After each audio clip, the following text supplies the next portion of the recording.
early explorers reaching the high plains called it the Great American Desert. No water to be found. It was thought that it would always remain a desert. But then people started drilling wells and finding water beneath that land surface and started producing that water. For a few decades early on, Plainview was like the oasis of the high plains, and they'd had these lakes that were maintained by opening wells and pumping groundwater. And so yeah, for a few decades, hey, come live here, water's abundant. In Plainview and many other communities, the myth of the Great American Desert was giving way to the myth of the garden. Founded in the 1880s, Plainview wanted to establish itself as a hub for agriculture. City leaders wanted prospective settlers coming by train to see there was plenty of land and water. So the Texas Land and Development Company purchased 30 acres within sight of the Santa Fe Depot, and in 1913 began construction of a man-made lake. Workers encircled it with a gravel road, installed lighted concrete pathways, and planted grass, shrubs, trees, and flowers. They pumped it 5 to 6 feet deep with 14 million gallons of water from the aquifer underground.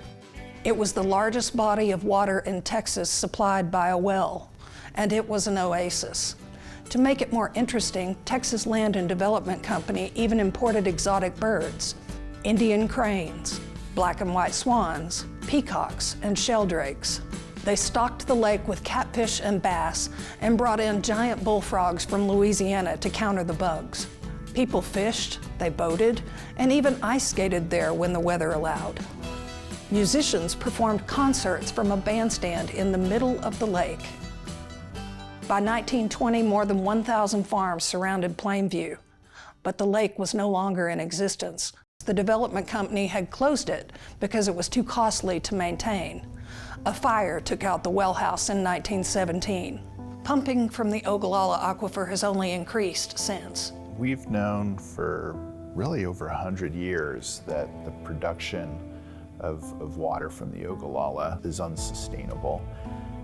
People were starting to notice in the 20s and the 30s that the water levels in the wells every year were lower. So that's a telltale sign of unsustainable groundwater production.